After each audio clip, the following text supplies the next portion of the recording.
All right, the first step for monster math is getting your graph paper out. I have nice big graph paper. You have 2 sheets of graph paper. I'm just going to use my graph paper here. First, I ripped it off to help me. I have 2 die. You can have any 2 die you want. I recommend using a 1 to 6 die. So I'm going to roll these. Oop, I got a 1 and a 2. I am going to make a 1 by 2 rectangle.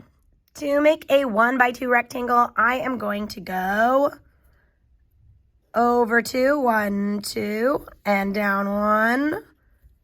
And then I'm going to connect those. And that is my rectangle. You do not need to make it in the middle. Usually that is a bit of a waste of space, but I tried over here and one-handed, it didn't really work. So then I'm going to write 1 by 2, or 1 group of 2 equals the total squares 2. All right, I'm going to keep going. Ooh, 6 groups of 6. 6 groups of 6. So I am going to find 6 groups of 6. I have, let's see, 1, 2, 3, 4, 5, 6. Oh, thank goodness. 1, 2, 3, 4, 5, 6, all the way to the edge. So that is my 6 groups of 6. I'm going to write 6 groups of 6 equals, how do I figure that out? I could count by 6s. I could count by 5s and then add a 6. I could count by 1s.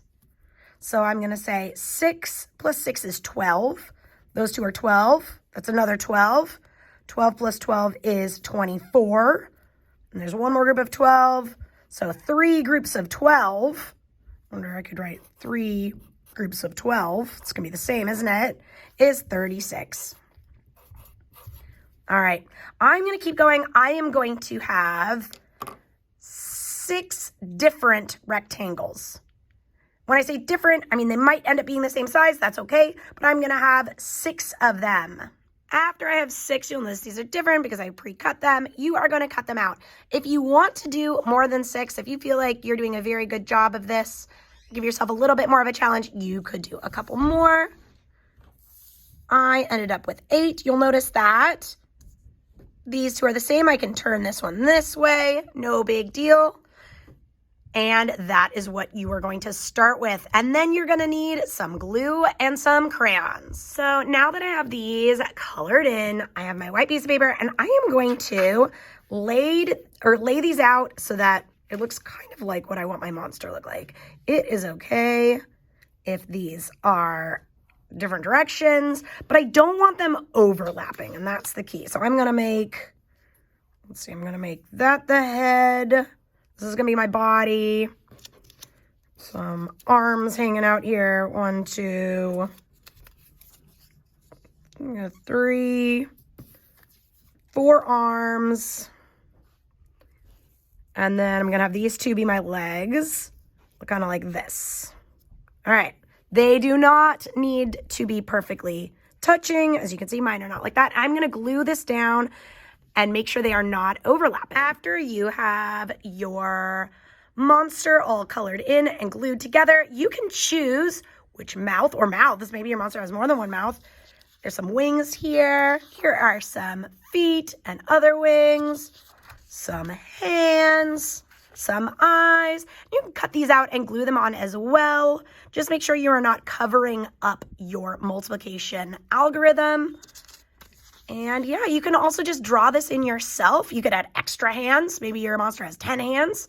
And then when you are finished, make sure you're gluing that together so they don't fall apart. All right, everything is nicely glued on there. I didn't need to glue under this part because I don't want it stuck to the table. I'm okay that this is upside down. You know, looks kind of like the monster I want it to be. I also cut out all those pieces. These are mine. And I'm going to start gluing these on. I'm going to glue it underneath like that. I'm going to make this hand look kind of like that. Oh, I made a tail. I cut a tail out, so I'm going to put that guy like that a little bit. And then it looks like I need maybe a couple more arms. I'm going to cut those out, and I'll show you what it looks like at the end. All right, I am working on my last part. I like to do the glue just on top of that a little bit. That way, I know it's going to go underneath. I'm going to squish it down like that. And this is my monster. Ooh, they are amazing. So you'll notice I did not cover up my algorithms. You can see them all. It's all nicely stuck to this paper. And it's clear I know about arrays and about my multiplication algorithms.